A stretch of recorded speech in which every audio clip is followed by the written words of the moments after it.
Whoa, what the heck is that? Is that Stratos? Isn't that guy banned? Well, guys, we are actually playing a OCG deck that got second place, and it is Heroes. Alright, this guy's looking for some cheese. Oh, okay, I know exactly what he's trying to go for. Inferno Tempest, Grinder Golem. Oh, did he get anything good? Sometimes they can get way too much advantage off of that card, and then it becomes a really big problem. So he's going to shuffle one back in. So it's the Nemesis was activated. Okay, let me read the card. Well, I guess I can't read the card log at this point. I think it just adds like one card from his deck. Okay, so that's the card that he's going to be going for. Alright, so, Stratos, I hear it's a pretty good card. Now, the thing is this kind of has a bad matchup, like, it's in his favor, I would say, because, well, he's got, you know, the whole Banish bonus effects. Now, unfortunately, Bowman is not the greatest in these scenarios. However, yeah, like I said, this isn't even, like, a good card. But, Stratos is still just, overall, really, really optimal card. So this one lets us get him out an extra monster, but we're just going to go ahead and summon our boy Stratos here, and we're going to go ahead and add a hero. Oh, I do not want to negate my own effect. So we're going to go for Honestly Neos just because we don't want to actually take any damage. Now, unfortunately, if he has Honest, that can be a problem, but I need to deal with this card immediately because this card can definitely be a threat really soon. So we're going to go ahead and just activate this. Boost Stratos up, our boy Stratos, and he's going to take some damage. He'll die, and then main phase 2. We got some back row over here, and I still happen to have the Joyous Spring, or Ash Blossom Joyous Spring. So he's got that card in one turn. I'm guessing he's got Grinder Golem. He's going to try to do some shenanigans. So, okay, so he's going to go ahead and banish a Metaphyst card. And on top of that, if you do, you get to draw one card. So, does this negate and destroy? To negate that effect. I don't think it destroys it though. Let's just do it for the memes because I can actually finish it off next turn. Oh, okay.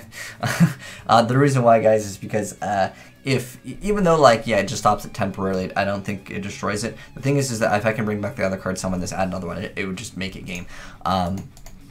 Now, it's really hard to get some duels in with this because I have to specifically play OCG, and there's not that many people that play OCG. However, I knew what his strategy was. That was a very cheesy strategy. Let's go 2-0, and then I'll give you guys the deck profile for this. But anyways, yeah, like I said, Heroes actually got second place in OCG, and there's actually 3 hero decks that did well. And it's been a while since we've seen any hero decks. I don't know what caused people to go Heroes now. There is one really obscure card. I'm not going first, but you guys already know what. Well, okay, never mind. I was gonna say you already know what we're gonna go for. We're going for half our life points right there in the first turn.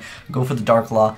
Ooh, this could get really nasty. Okay, this will be an interesting matchup. Simply because I do happen to have this card. That card's pretty good. It has to negate the activation of a. Oh, Demise.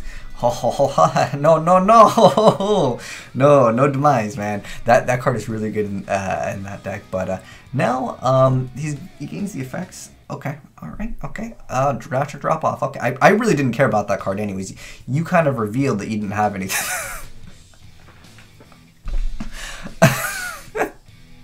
What are we 2-0 with this? Alright, well, hopefully, okay, like I said, okay, it's really hard to get some OCG games in where people aren't, well, sometimes when people like hosting the OCG, or they'll host in like the no rules thing, like people playing pot of greeds, and it's really hard to host in a section where it's TCG/OCG. Anyways, he's gonna go for that effect. I can't stop that. But we'll see what he goes for. I do happen to have Heroes Lives, which is a fantastic card to open up with. And then he's going to go probably Merkaba. That's like the standard play that they like to go for. But with Hero Lives, with Shadow Mist, I feel like I can make this play much easier for myself. It forces him to kind of go for that negation because on top of going for Hero Lives, I also have Stratos' effect, which is actually a pretty good effect. I'm sure a lot of you guys already know Shadow. Oh.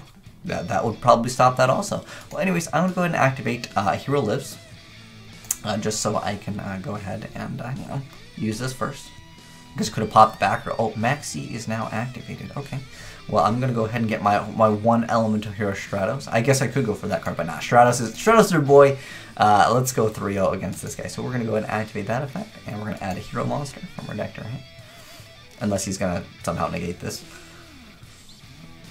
Now, unfortunately, because of Maxi, like I can't go super all in, but no, I do not want to destroy Stratos, so I'm going to go ahead and go for the Honestly Neos, just so I can deal with this, because I do want to deal with this card as well as I possibly can here.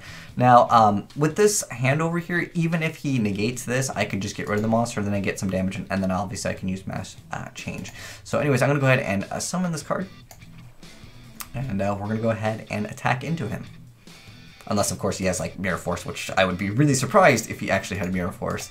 But we're going to go ahead and attack into him, and he will have to go ahead and I'm going to activate this card. And I'm going to boost up this card. And he's going to activate that effect. And we are going to activate this effect. And we'll say bye-bye later.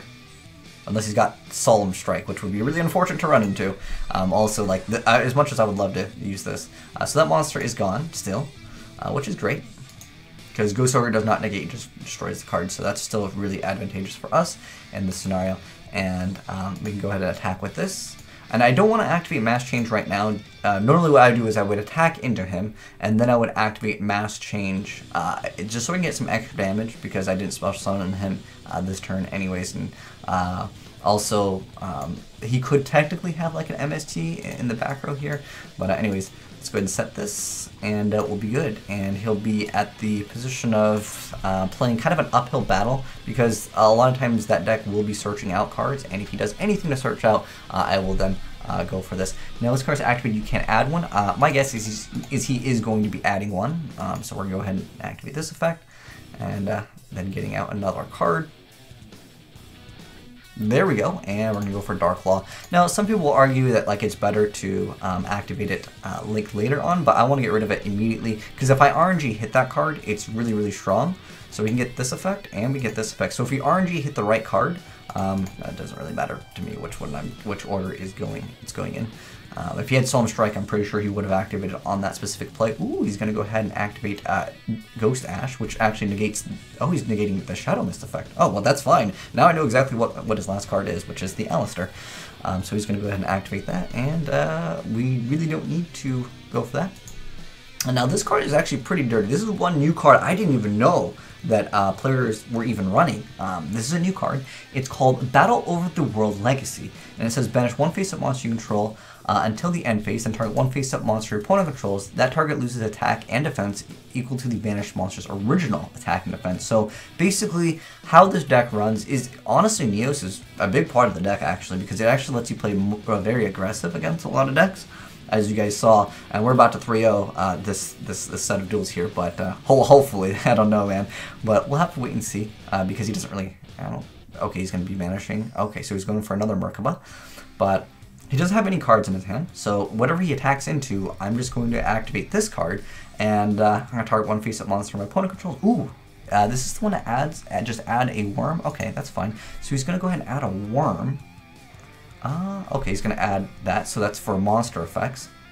Now this is okay, so whatever he attacks into, so he's going to attack into the Dark Law, and I'm going to actually activate this. Again, really interesting card. So we're going to actually banish this card, and since he already attacked into it, I'm going to go ahead and reduce his attack and rip Mr. Merkaba here. Unless he's going to do something I am unaware of. Okay. And what I love with this effect, it's not just like until the end. A lot of these cards will be like, okay, until like the end of this turn or something like that, right? Now we do know what his card's effect is. So I'm not sure if I want to go for this right now. Even though I could push for some extra damage, he would be out his other card. I don't know. Let's just go for it, and we'll see what he decides to do. I mean, that card's pretty much gone at this point. Oh, he's actually letting this go through. Wow, I was surprised by that. Well, I mean, I go for that Bubble Man after and just set the card. So even if he, well, I mean, let's be honest here, he's probably just going to stop it. But at the end of the day, he's still like kind of minus the card anyways. Wow, I'm kind of surprised he didn't do anything. I don't think he, just have to send him to the graveyard or something? I don't think, okay. Well, anyways, either way, really, really good stuff over here. So we'll go ahead and just attack into, I believe it doesn't have to attack into a monster, so we're just going to go ahead and attack into this. Nope, we're good.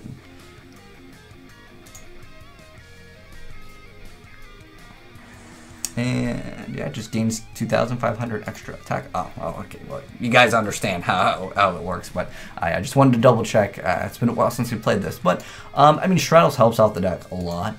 But keep in mind, guys, that the ban list is just around the corner. We just talked about heroes. Heroes were getting some hype, and there was 3 hero decks that did well. This one is the one that did the highest. There was a 3rd place one and a 2nd place one. This is the 2nd place one, and there was like another different build. However, multiple builds were very similar. Again, this is the 2nd place OCG deck, and we just 3-0'd people.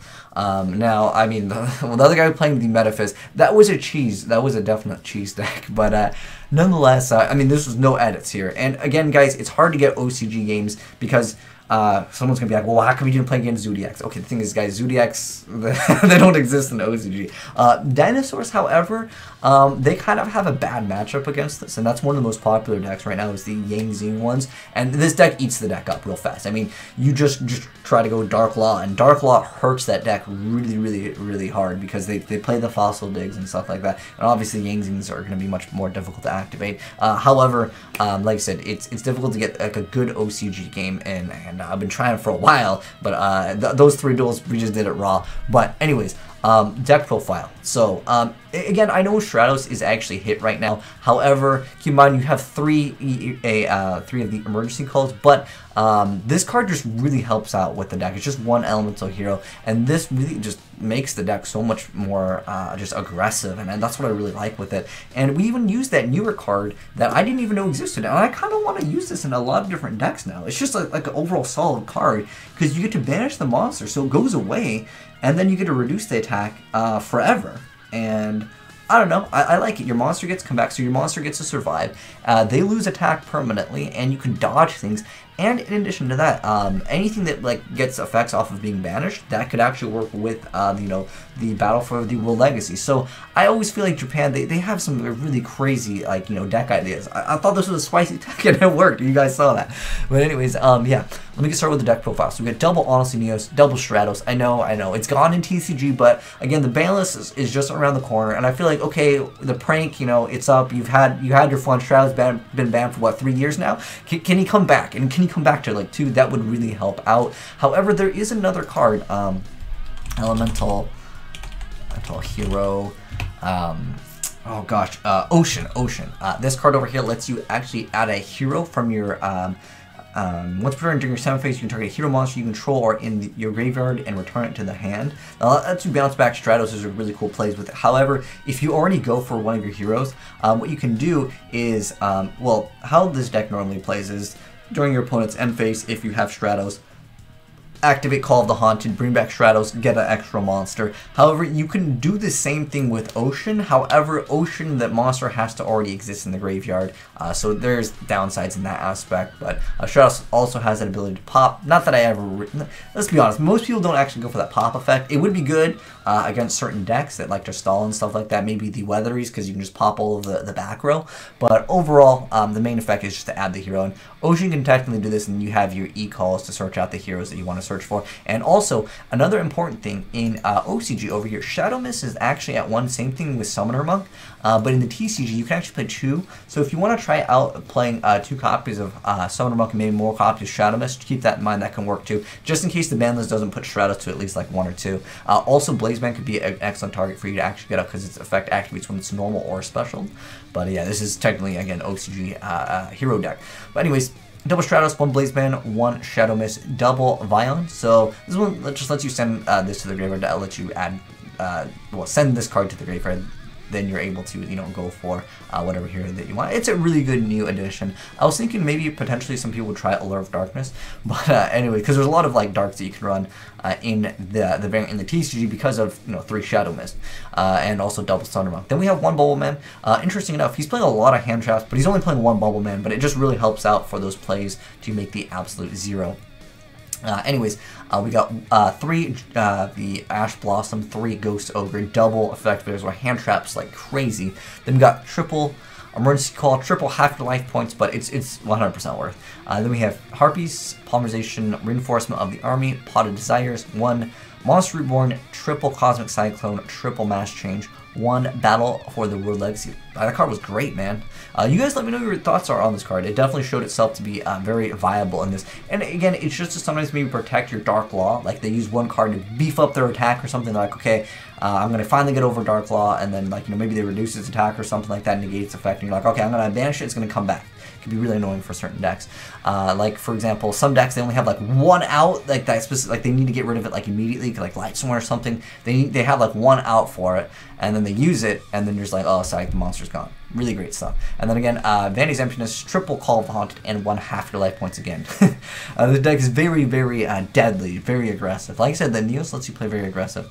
As far as the deck over here. Okay, this card is supposed to be in here. I forgot exactly what card. There's still 2 Dark Law. One of these cards isn't actually in this build. It might have been that card, actually. But I just took some of these other cards for links, since there's no links. Now, the guy that took 2nd place did not play any links. However, one of the guys that played the deck and got 3rd place, he played Link Karibo and the Alkashish Magician, which I don't really know if they're going to be that relevant for the deck. I mean, obviously your heroes are the most important stuff, so you can still definitely play this deck. If you don't like links, definitely will function without it. I mean, you guys saw me make, I think, only 1 extra deck monster at a time, so it worked out. Not even Miracle Fusion in here, but anyways, we got the Anki, Ab-Zero, Divine Wind, Acid, Koga, Dark Law, 2 of him, and then 1 Blast, then Utopia lineup, and then number 41, which we don't actually have yet, so obviously you can swap in another card. Then we have a Silent Honor Arc, Excalibur, a Sky Blaster, Abyss Dweller, and then, like I said, those ones were the Link monsters. Some builds were playing Gamma Seal, some builds were also playing Goblinberg, and some were main deck and Draw Mockbird. It just really helps out for those decks that like to search out a lot. But yeah, that's the hero deck, guys. Hopefully you enjoyed seeing it in action. At least we got one kind of meta duel, which was the guy was busting out the Merkabah, but that is, yeah, definitely, this card was real spicy, man. I loved it. But anyways, let me know your guys' thoughts. Would you change anything? And hopefully we'll get at least 1 Stratos, because I feel like even if this doesn't, you know, if we don't even get the 1 Stratos, you can make this better in the TCG technically, as far as going for a faster Dark Law, because you have double Summon Rock, you have triple Shadow Mist. I mean, it just makes those plays a lot easier, but having the access to this, again, just really helps out in this deck, because the goal is to get a hero monster. They're not going to expend anything on hero. They attack into you and you just prank them with that card. Heck, dude, if you drop this and then maybe stack an Honest on top, it can be pretty deadly. But anyways, you'd have to obviously be playing a light one. Maybe you go for that Koga, man. Koga can get crazy with this. Oh, man. Wait, is this an E-hero? Yeah, it's just 1 hero monster. So yeah, it does work like that. But anyways, thanks for watching, guys. Hopefully you enjoyed seeing some heroes, because it's been a while since we talked about heroes, and I know it's one of those fan favorite decks, and yeah, I did recently do well, and I figured I'd cover it for you guys. But anyways, thanks for watching, guys. Hopefully you enjoyed the video. If you did, drop a like on it, and if you're new to the channel, hit that subscribe button for more Yu-Gi-Oh gameplays.